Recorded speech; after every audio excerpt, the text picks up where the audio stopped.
welcome to Chat with Chithra Season 2. We are with a new guest on this episode of Chat with Chithra. He's a policy enthusiast who has been pivotal in promoting India's relations with the UK and the EU over the past few years. He's also an entrepreneur with an interest in the beauty sector. He was the only Indian recognized worldwide as one of the top 99 most influential foreign policy leaders under 33 in 2013 by Washington, D.C. based young professionals in foreign policy and diplomatic career, a global affairs magazine. He's currently the chairperson of Europe-India Center for Business and Industry, which promotes business opportunities between India and the UK and Europe. I'm delighted to welcome my guest, Mr. Sujit S Nair. Welcome to Chat with Chithra. Thanks for being here. How are you? Thank you, Chithra. Thank you very much for that warm welcome. So I'm doing fine. I hope you're doing well. Thank you. To start with, when did you figure out your calling? Please tell me, where did it all begin? Perhaps you can start with your growing up years. Yeah, so I initially came to London in 2008 to do my MBA. So I studied my MBA at London Metropolitan University. Prior to that, I did my master's in biotechnology a couple of years back, then worked. After doing my master's in biotechnology, I worked for a couple of years, and then is where I came to do my MBA. And post MBA is where I was always passionate about building India's relationship, or sort of trying to play a role in bringing about development here in India, trying to create jobs, trying to create employment. But I wasn't aware of what might be the way or what might be the route I need to take. Sure. So when I was in UK is where I did get involved with a few people of common interest, and we initially started. I did volunteer for one of their activities, which did happen in the UK Parliament, and it was focused on the Indian state of Kerala. So the idea was to showcase the opportunities in Kerala for to the stakeholders in UK, the British MPs, the companies out there. And so that's where the interest did start off with it. And post the interaction with quite a number of them after that activity is where I got to know that the perspective of India to the Western audience, or probably to the UK stakeholders, is that it's more of Mumbai and Delhi. This was probably in 2010, 2011, where you had very less of South Indians, people from the southern part of India out there in UK. And so the awareness of the south of India was completely less compared to the awareness of what we have today. And so that's where I want to showcase more of the southern part of India, considering that the southern part of India has probably a number of opportunities for UK companies to come and do business. It was also important for stakeholders, the members of parliament out there in UK, to get a better view of what South India offers. So that's where we did a series of activities in the UK Parliament, engaging with members of UK Parliament, businesses in UK, to let them know about Karnataka, the Kerala, the Tamil Nadu, Telangana, Andhra Pradesh, Pondicherry, these different regions of South India, what sort of opportunities they provide, trying to break some of the common myths or common understanding which they might have got from what they hear from the media. So when you have firsthand, when you have probably bureaucrats, some political leaders, some businesses from the south of India who do travel there, put across a point of view, mention about the opportunities in the region, it does give a firsthand view to the companies or the UK companies, to the members of parliament from UK who do participate. So that's where the ideas come in. And post Brexit, I did see there's a lot of potential to engage with the European Union. So that's how I did reach out to the European Union, the European Parliament's delegation, which looks into India and Europe. At least in the case of British MPs, they do have a number of constituents who are of Indian origin, or who have links to India. Quite a few of the constituencies, quite a majority of the constituencies in UK does have. So British MPs are much more aware of what India is. Whereas in majority of the case of the European Union MPs and stuff, they do not have much of awareness, considering that their constituents are usually non-Indians and their interest in India is completely less. So that's where I did feel that it does provide a great opportunity to for the members of European Parliament, for the small-scale companies in EU to get a first-hand experience from these delegates who are traveling from India, from different stakeholders from India, would sort of come in. So that's where we did start engaging with the European Union. So the past 12 years now have done 24 major engagements in the UK Parliament and other locations in London, in Birmingham, etc. And then have done three major engagements in the European Parliament and other locations around in Brussels and Belgium. So that's where these engagements have sort of played a role in helping build India's relationship with UK and the EU. That's fantastic to hear because over the years, you have created a lot of opportunities, trade and investment opportunities, and particularly in a region where was not existing before, right? That's a great initiative. You're based in India, so how do you actually coordinate your events or your conferences being based in India? How does it work? I mean, initially it was a bit challenging, considering that we were quite initial stages and we did not have much of credibility in those initial starting phase and stuff.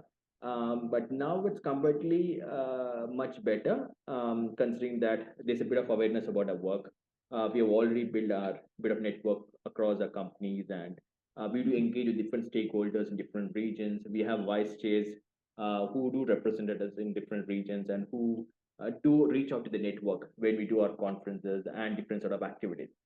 So that way, being in India probably helps better for me, considering that I'm not based in EU, I'm not based in UK. So my perspective more from an India's perspective about building India's relationship with UK and EU. If probably I was based in London, then it becomes too probably that it would be more from UK's perspective, or if I'm based in EU, probably it would be more from EU's perspective. So considering that I'm based in India, and if I look at it now, works out much better as I look at more of building India's relationship with UK and the EU. It is a bit challenging sometimes because you're not always engaging your stakeholders. Because I don't usually go for a lot of other activities in these regions, considering that I just do our activity, therefore, sometime and do come back. So it is challenging in one side, but it also does work on the other side. So that's where, considering that we do have a network of vice stays and different stakeholders of Europe India Center for Business Industry based in different regions, it's easier for me to engage. And with the way the communications has evolved over the years, and especially during post-COVID, so basically people can virtually work from anywhere and get a lot of these activities going and stuff. So I do travel. I do use Kochi as a base in Kerala, and then I do keep traveling regularly to Right. Brussels, Okay. London I'm for other sure activities. you have designated people who are in charge of specific areas what you wish to cover. Perhaps it's a well coordinated networking of people who come together for this wonderful cause. We all know only a few get to the top, right? As you grow in your career, your responsibilities also increase. So, in those situations, how do you keep yourself motivated in that scenario? See, I have understood one very simple stuff. So I don't get happy when things are going my way, and I don't get sad when things are not going my way. Probably, so obviously my wife sometimes does not get it because she's always, when somebody says good, she gets very happy. When somebody upsets her, she gets very sad. So that way, I don't usually get swayed by probably it's good, probably it's bad, but probably considering sort of work I do, sometimes people do praise you, sometimes people are really jealous and upset, considering that I'm not based there and stuff.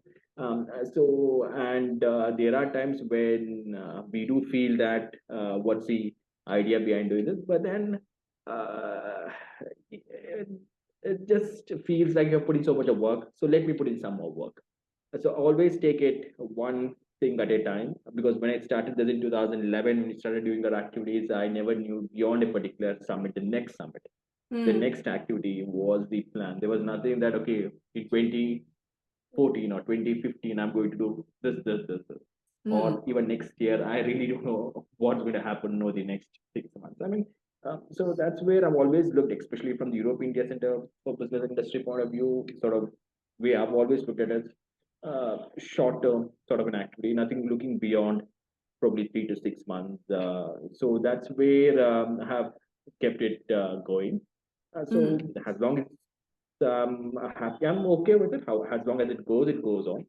So that way, I have to keep it motivated at times. Um, some things fall in place, so I'm okay with it. Sometimes it doesn't fall in place, so I'm sort of got used to it. That's a good mindset because self-motivation is the key, right? You need Yeah, to. yeah. This is one of the important characteristics I feel, as a leader about helping others or, working with others or developing others in case they're stuck with some problem or issue in their life or business. I think sometimes even when you start, over planning your career based on today's existing structure, that could actually be the worst thing for your career. What are your thoughts on this?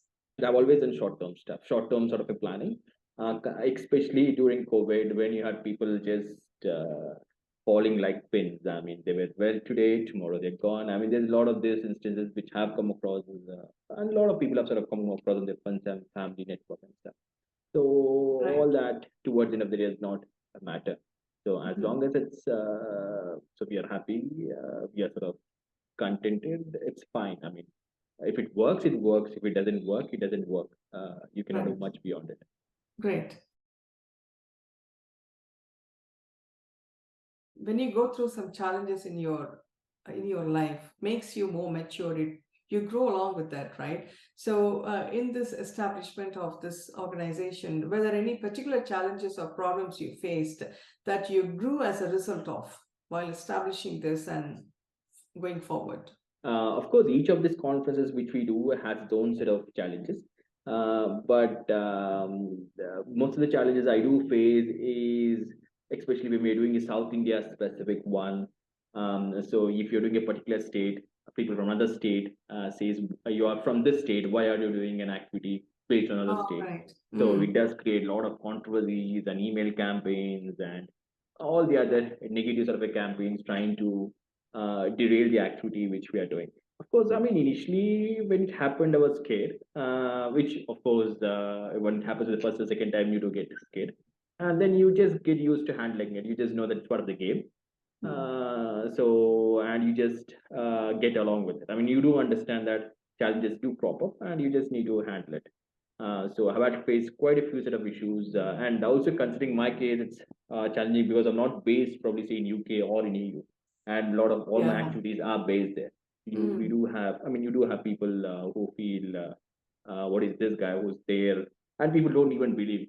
Imagine if you had not known me, if you are not attended our activities in UK Parliament, and you're speaking to somebody in Kochi in Kerala, and he says that he's doing this in UK Parliament, he's doing this in European Parliament. I mean, people don't usually get it. So I do understand that people have their perspectives, and it's okay. It's perfectly fine. So these are especially the challenges which comes about. And when we did this, started doing this, the South India specific one, I did face a lot of challenges, especially on the perception that you're from the state. Why you're doing an activity based on the other state, and then you Right. had huge set of email campaigns, calls to ministers. I mean, and there's a lot of dramas which happened. So it does happen. All these challenges does crop up, but it's. I just take it as part of the game now, so it's fine. Yeah, I think that's the right way to take it and go forward. The current young generation has a lot of aspirations, and yet there is a lot of anxiety and frustration if things don't work or go as per their plan. So whatever discipline you choose, what do you think you need to focus as you go through the journey? What would be your advice? Yeah. See, one of the things which I probably did in my initially during my career, which I can if I'm probably given a chance to rewind, might work on is try to focus on a couple of activities. So you get a lot of opportunities. I mean, there's something called an opportunity cost. So you initially you do feel that you can take up all this. There are five opportunities in front of you, and you feel that you can take all these five opportunities, and you feel that it could probably add monetary benefits or probably professional benefits or recognitions and fame, etc. and stuff. But then the challenge comes about you sort of dilute your focus or your commitment to a particular activity. So I think from my learnings, what I've understood is that it's important to focus on one or maximum two activities. It's humanly impossible to focus on multiple activities and then give you a full commitment to those set of activities. So that focus part does come a very important role to ensure that you're quite disciplined in that one or two things which you're going to focus on. I mean, in our case, the sort of activities which you do, we have been consistent. I don't know whether I'm going to be consistent 3 or 6 months down the line, but over the past 12 years, we've been quite consistent in what we do. I mean, I do get why are you not in US, India one? Why do you don't do Australia, India one? But then I do feel that there might be opportunities. Again, as I mentioned, it's an opportunity cost. Probably I'm leaving away something out there, focusing one out here. So the natural expansion post UK was the EU. Considering the UK was also part of EU, and post Brexit, there were two separate blocks. Probably that's where my focus is. What probably think I might have improved over the past 5 6 years, considering what sort of mistakes I did early in my career. So it's worked for me. It may not work for anybody. I mean, of course, I mean each shares their. I don't use the word advice. Each shares their opinion based on what their experience is. So this has been my sort of an experience. Yeah, rather than having too many areas to focus, I think it's important that we focus on one or two where we can give our time. And I mean, initially in your career, I don't know whether it might be a mistake or it's a learning experience. I mean, you have a short life, you have a short period where you might not have too many responsibilities, so you might want to experience. So it might not be a mistake which I did. Probably that sort of has helped me evolve into a person probably which gives me much more perspective on different sort of things. It's possible at a certain age you want to sort of experience it out, different sort. You don't know what your interest is. But slowly over a period of time, it's important to slowly narrow down the focus so that it helps you to better utilize the time and energy to build whatever you're trying to do. You know, the pandemic has really changed our world, our lives forever, right? We all think, okay, we go back to our lives, how we were before the pandemic and how our business was, even in terms of, the working culture. So what profound changes do you notice is taking place in the different sectors today? This work from anywhere or hybrid, much more relevant. Of course, there was a conversation before this, but post this is where you got to know that you could do a lot of these meetings or these interactions or engagements online. I mean, during the pandemic, we did a series of engagements, and each of these engagements had a British MP, had a member of European Parliament, had a member of Indian Parliament, along with different stakeholders in the India EU corridor. This would probably would not have explored this. Of course, it would be difficult to have a EU MP, member of European Parliament, in UK, or to have a UK member of Parliament in the EU Parliament, or have the Indian member of Parliament travel all the way to, which probably wouldn't have, might be quite difficult or challenging to achieve that. But we did a series of activities where, for each of the sessions, we had the MPs from UK, India, and EU, based on different teams who did participate in the interactions. So this was possible during the pandemic, which did show that it's easy to communicate and work on it. Even in the case of the beauty business, which I run, Face Palette, the Makeup Academy, initially on the first month, supposed to be makeup. So you're supposed to be in a location to practice it. But then we restructured in such a way the course that, so they had a theory session and which was more online. And what we explored was that we had students from Middle East, especially Malayalis, Kerala students from Middle East, different places, who were willing to come online for the online session. And probably when they come to India or Kerala, they would then come to the academy for their practical session. So that's where we did improvise a bit. And this is something which is still continuing, even post-pandemic and stuff. So that's where pandemic has, of course, taught us that we can be sort of adaptable and probably change a lot of conventions and thinking of people on particular subjects and topics. Soon after the onset of the pandemic, and even after the pandemic, post-pandemic, the spread of technology, we have actually tried to use the technology in its, very effectively. And as you say, there are a lot of meetings which can go on a virtual platform, virtual format, and it is not necessary for people to be present physically, and at the same time we can go ahead with whatever activities or what we have planned in this virtual platform, right? Yeah, that's true. Yeah. That's something which pandemic did teach us. I mean, probably we would have experienced this probably 5 years, 10 years down the line, but the pandemic ensured that that sort of lead time gets cut to a few months for people to actually to learn it, because they were compelled to learn this. Absolutely. And to use it as part of the day-to-day activity. Very true. Yeah. What, in your view, are the important traits for a good leader? Good leaders should work closely with people. I mean, it's just that you cannot lead somebody by being in front, because they would, of course, not follow you. I mean, if you have 10 people following you, as you keep passing on the information, each person will get his own views or perspectives. So it becomes very difficult to lead them. And of course, so it's easier, much stronger, I feel, as a leadership trait is to work with them as partners, as collaborators. Probably, especially among the current generation, because considering that in addition to the trade body which I run, also run a business. So it gives me both the perspective about what a business needs and what is a trade body can achieve to help the business. So in our business, which we do recruit people for different age groups. So the newer set of generations, so the probably my father's generation, the sort of commitment they have to an organization, the commitment which they might probably have to the boss, might be more like it's entirely different to what current generations commitment to the organization or to their boss are. I mean, so here I feel it's more a collaboration, more like a partnership, where it's important for each of those individuals to be happy about how you work on it. So that's where it sort of brings in as a team. Obviously, I'm not happy with the word family which we use, because obviously you work, you deliver, and you are part of the team.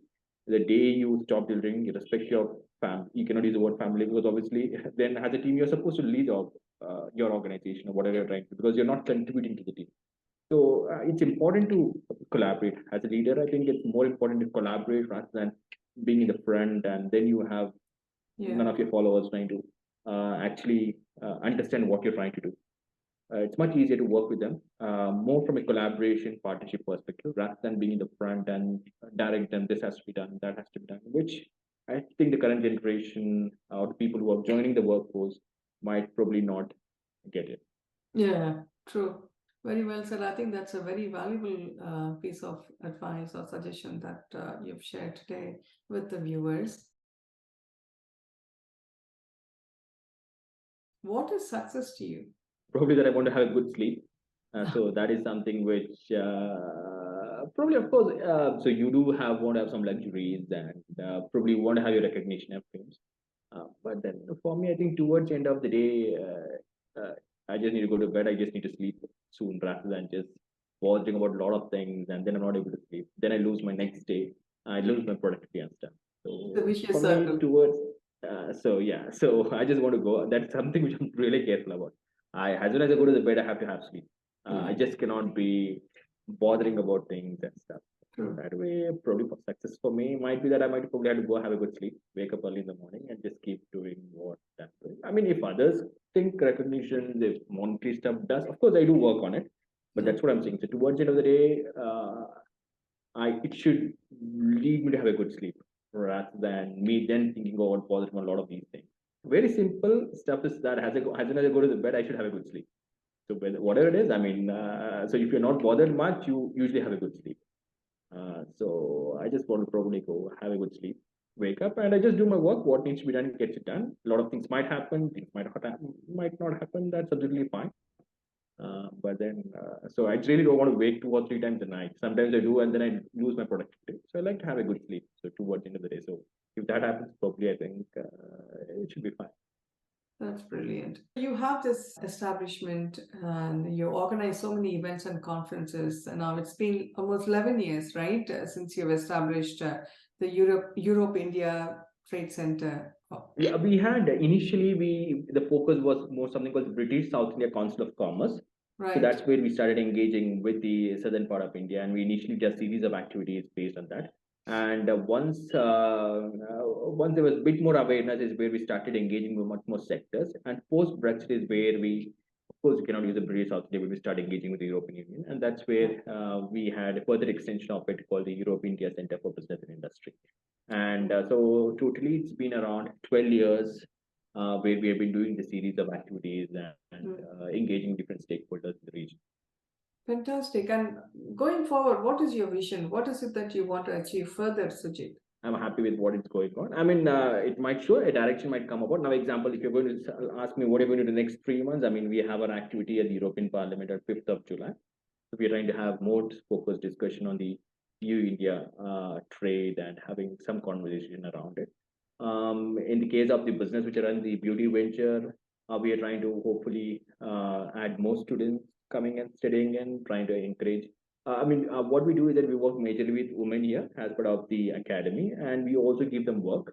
So if you find good makeup artists who are students out here, and then they go back to the locations, we further engage them, just like the Uber model and stuff. So we get bookings from clients, and our artists goes and deliver Microsoft service. I mean, so that's how we have been working with them and giving them work, considering that quite a few of them who are new to the career don't usually get work. So being part of the face palette network, they do get work. The idea is we probably want to give more work as part of this initiative. So if all things fall in place, it should go well.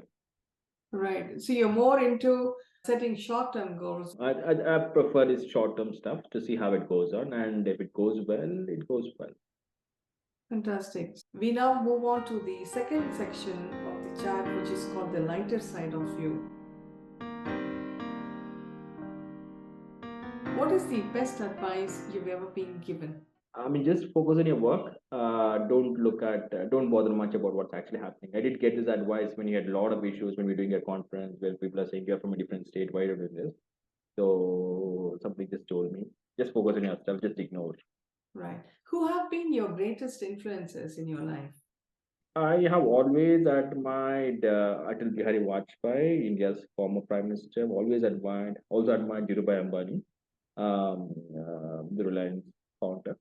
So these are two people whom I have not met, but then, and I don't know the different side. This is what you hear from media, this is what you hear from, but from the closer side, of course, I admire my wife, I admire my father, because obviously you see their good and the bad, so it becomes much easier to understand from what position they are talking about.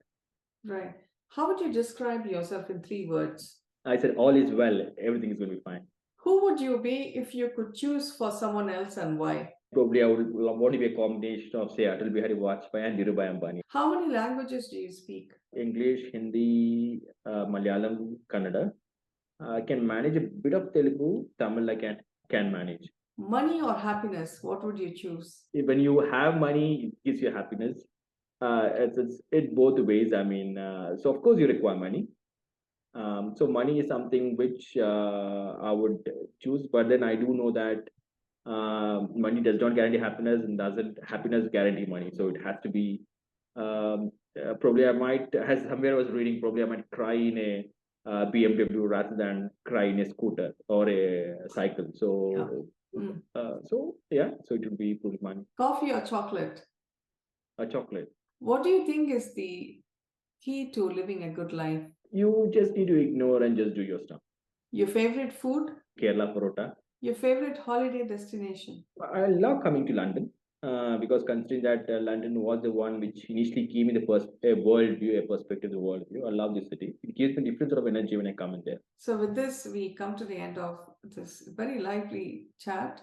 And I wish you all the very best, and to your team as well, all the very best, and wishing you many more success in the years to come. Thank you, Chithra. Thank you very much for your time, and it was a pleasure being part of this chat. And wish you all the best to have many more episodes, having many more individuals coming and sharing their opinions. Thank you so much.